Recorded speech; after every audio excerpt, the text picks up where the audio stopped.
வணக்கம். தமிழ் ஃபுட் கார்னரில் இன்றைக்கி இட்லி மாவை வச்சு குட்டி குட்டி போண்டா பண்ண போகிறோம். இந்த போண்டா வெளியில் மொறுமொறுப்பாகவும் உள்ள சாஃப்டாகவும் சாப்பிட்றதுக்கு ரொம்ப டேஸ்ட்டாகவும் இருக்கும். இது நல்ல ஒரு ஈவினிங் டைம் ஸ்நாக்கு. இப்போ இந்த டேஸ்ட்டான குட்டி குட்டி போண்டாவை எப்படி பண்ணுறதுன்னு பார்க்கலாம். இந்த மிக்சிங் பவுலில் அரைச்சி புடிக்கி வச்ச இட்லி மாவு 2 கப். இந்த மாவு நல்லா புளிச்சிருந்தால் தான் இந்த போண்டா நல்லாயிருக்கும்.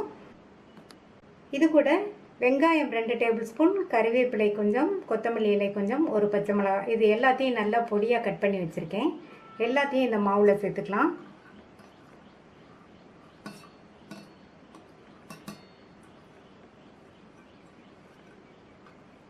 அடுத்து 1/4 டீஸ்பூனில் பாதி பெருங்காய பவுடர், 2 டேபிள் ஸ்பூன் ரவை.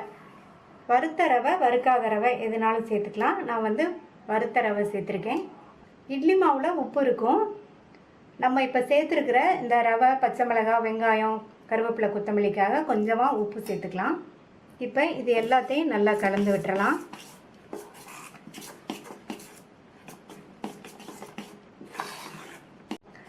நல்லா மிக்ஸ் பண்ணி விட்டாச்சு. நான் இதுக்கு 2 டேபிள் ஸ்பூன் ரவை சேர்த்துருக்கேன். போண்டா இந்த மாதிரி எடுத்து போடுற அளவுக்கு பக்குவமாக இருக்குது. இது ஊறுனால இன்னுமே கொஞ்சம் கெட்டித்தன்மைப்படும். உங்களுடைய மாவு இன்னும் தளர்வாக இருந்தால் இன்னும் ஒரு 1/2 டேபிள் ஸ்பூனோ 1 டேபிள் ஸ்பூனோ ரவை சேர்த்துக்கோங்க. இந்த மாதிரி ரவை சேர்த்தோம்னா போண்டா நல்லா கிறிஸ்பாக சாப்பிட்றதுக்கு டேஸ்ட்டாக இருக்கும். இப்போ மூடி வச்சிடலாம். ரவை மாவோடு சேர்ந்து ஒரு 15 நிமிஷம் ஊறட்டும். இந்த போண்டாவுக்கு ஒரு சட்னி ரெடி பண்ணிடலாம். அதுக்கு இந்த மிக்ஸி ஜாரில் 4 டேபிள் ஸ்பூன் தேங்காய் துண்டுகள், 2 பச்சை மிளகாய், ஒரு சின்ன பீஸ் இஞ்சி, ஒரு சின்ன துண்டு புளி, 1 டேபிள் ஸ்பூன் பொட்டுக்கடலை, இதுக்கு தேவையான அளவு உப்பு, தண்ணி எதுவும் சேர்க்காம 4-5 சுற்று சுற்றி இந்த மாதிரி அரைச்சிக்கிட்டு அடுத்து இது கூட தேவையான அளவு தண்ணி சேர்த்து நல்லா நைஸாக அரைச்சிக்கலாம். அரைச்ச சட்னியை கிண்ணத்துக்கு மாற்றியாச்சு. இந்த போண்டாக்கு சட்னி கொஞ்சம் கெட்டியாக இருந்தால் தான் நல்லாயிருக்கும். இப்போ இதை தாளிச்சிடலாம். கொஞ்சமாக எண்ணெய் விட்டு கடுகு உளுந்து கருவேப்பிலை போட்டு தாளிச்சிருக்கேன். தாளிப்பை இந்த சட்னியில் சேர்த்துக்கலாம். 15 நிமிஷம் ஆச்சு. ரவை நல்லா மாவோடு சேர்ந்து ஊறிடுச்சு. மறுபடியும் இதை நல்லா ஒரு தடவை மிக்ஸ் பண்ணி விட்டுறலாம். மாவு இந்த மாதிரி எண்ணெயில் எடுத்து போடுற மாதிரி இந்த பக்குவத்துக்கு இருக்கணும். இதை விடையும் மாவு ரொம்ப திக்காக இருந்ததுன்னா போண்டா ஹார்டாக இருக்கும். இப்போ எண்ணெயில் போட்டு எடுத்துடலாம். போண்டாவை போட்டு எடுக்கிறதுக்கு கடாயில் எண்ணெய் விட்டு சூடாயிடுச்சு. கரெக்டான ஹீட்டில் இருக்குது. ரொம்ப ஹீட்டாக இருக்கக்கூடாது.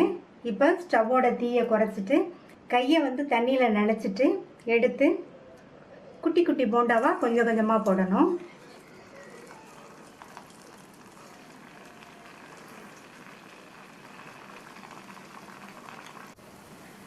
நம்ம போட்ட எல்லா போண்டாவும் மேல் எலும்பி வந்துருச்சு. இந்த மாதிரி பெரட்டி பெரட்டி விட்டுக்கணும். கரெக்டான புளிப்புள்ள இட்லி மாவில் இந்த போண்டா பண்ணுறதுனால இதுக்கு சமையல் சோடா எதுவும் சேர்க்க வேண்டியதில்லை. சமையல் சோடா சேர்க்காமையே நல்லா சாஃப்டாக இருக்கும். ரவை சேர்த்துருக்கிறதுனால நல்லா மொறு மொறுன்னு இருக்கும். நிதானமான தீயில வச்சு நல்லா இந்த மாதிரி பெரட்டி பெரட்டி விட்டு போண்டா நல்லா பொன்னிறமாக வந்துருச்சு. இப்போ எடுத்தால் கரெக்டாக இருக்கும். எடுத்துடலாம்.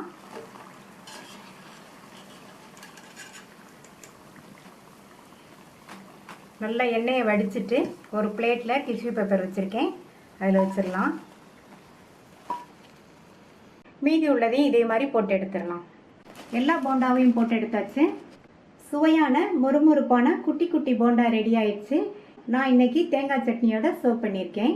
இந்த போண்டாவை ட்ரை பண்ணி பார்த்துட்டு உங்கள் கமெண்ட்ஸை சொல்லுங்கள். தேங்க்யூ.